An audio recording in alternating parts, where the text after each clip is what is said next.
Gamers, on today's show we are going to talk about Bethesda cutting out media entirely. Not really. DLC for the upcoming what has been forever Final Fantasy 15. And the video game paparazzi has struck again. madmikeeygaming. G'day all you beautiful gamers out there, Mad Mikey here today with your Tuesday edition of the In All Honesty, the show where we just go through a bit of the news today. We're going to change it up a bit today, just a bit, and just go through my honest opinion of the news going out there, but also want to pose a question. But before I do that, instead of cosplayer of the day, I'm going to show you my video clips of the day. So, without further ado, I address to you.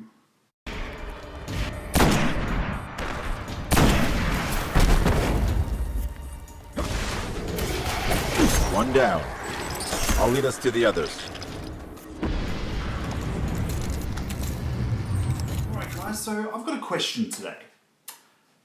Why is it that Resident Evil Code Veronica, along with a lot of other games, still cost a lot of money even though it's been re-released numerous times?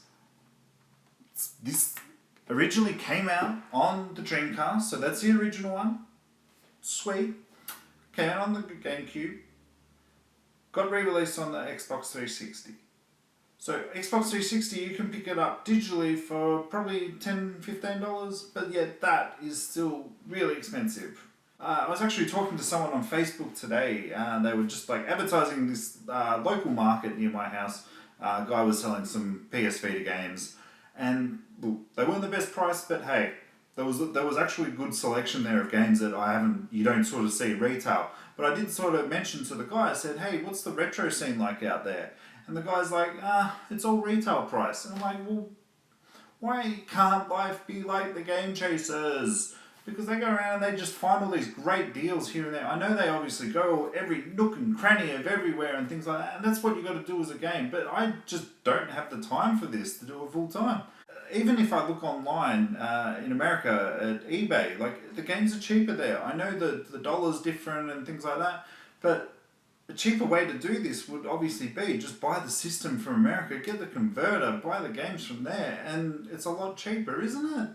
I'd just like to know your thoughts. So put that in the comment below. And don't forget, if you like today's show, give us a thumbs up like Buddy Christ. With the news today, as teased before, Bethesda has actually put a embargo on themselves in terms of video game demos going out to the media. So YouTubers, IGN, GameSpot, all the big companies out there that give you reviews, actually they're giving them out 24 hours before the game launch.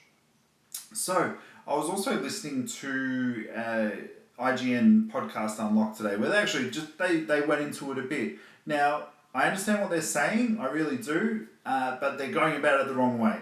Like at the start of it, like it just sounded a bit whiny, a bit complaining, and things like that. Like, oh well, this is our livelihood, we're the media. But then if you got through all of that, at the end of when they kept talking about, they're like, as a consumer, like just as in terms of with Skyrim Remastered come out, Skyrim on the 360 and the PlayStation 3. PlayStation 3 was basically unplayable. For a consumer to actually pre-order, which is their main issue, that you go out and you pre-order, you put down your hard money, you take it home and it's not going to work. Them as the press sort of thing will actually come out and say, well look, this game is unplayable. Other games that's happened to was like Bayonetta on the 360 and the PlayStation 3. 360 was fine, PlayStation 3 was rubbish. It was just terrible, it was underpowered. So I do get what they're saying, and I do understand that they have our interests at heart as well as their livelihood. So it's going to be interesting to see if other businesses like Bethesda actually follow suit. Because if they get a bad review, they lose money. And if they lose money, then they don't make as many games, and then the video game crash happens like Atari. Like, it's probably going a bit overboard, but you get what I'm saying. Both sides have got a story, and honestly, you can't pick a side. can you? You pick the side with your wallet. And that's, I think, why they really, there's a lot of traction going behind, don't stop pre-ordering. But then they give you all these beautiful statues, and then you're just like, I want to pre-order you. Moving on to the next bit of news. Now, Final Fantasy 15, a couple of weeks ago, announced that there is actually going to be some DLC.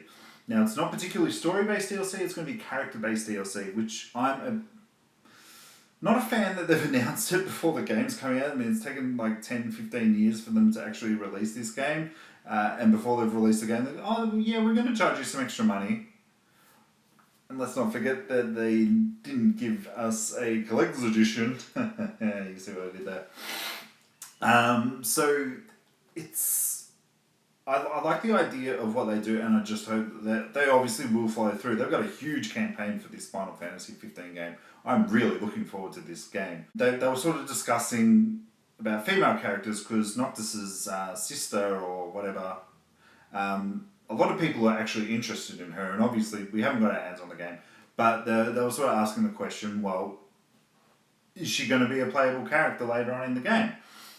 And they said, well, look, that depends on a lot of the feedback. I mean, we are getting a lot of feedback that we do want it. So they might actually introduce some more female characters.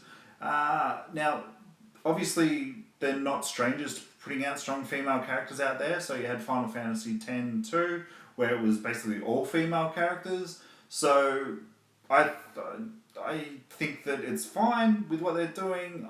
It doesn't deter me. Like, I love Tomb Raider and whatnot. So I'm not going to have an issue. I don't think anyone's got an issue as long as these characters are interesting.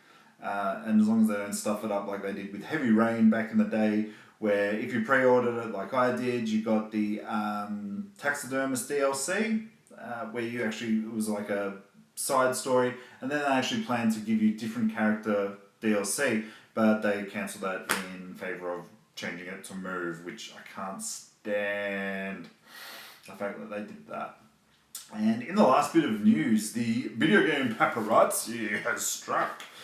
Poor employee, just, putting in a bit of overtime, sitting on the train, bucking away, doing his work, and what happens? Some little friggin' creep comes up behind him and is like, oh, is that the new Tomb Raider game?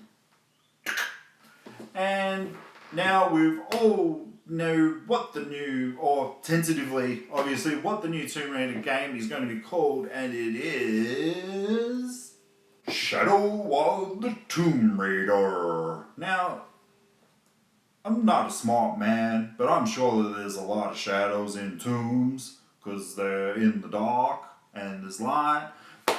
I do really actually like this actually name has got me excited for the next Tomb Raider. Like, obviously you had Tomb Raider, then you had Rise of the Tomb Raider, now you got Shadow of the Tomb Raider.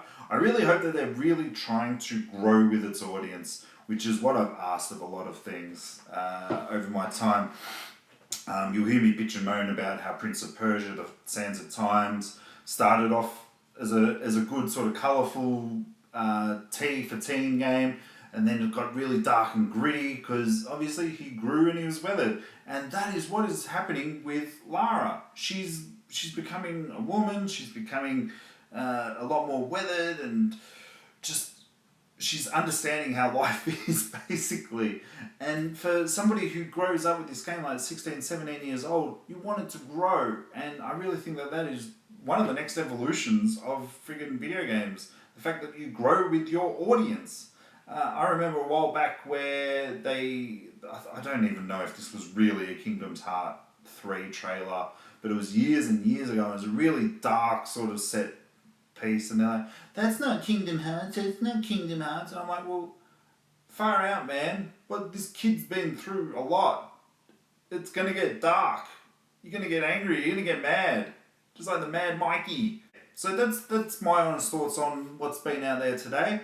Guys, that's going to be it. I'll see you on Thursday for the other edition of In All Honesty. Tomorrow is my gaming day, so I actually get to play some games.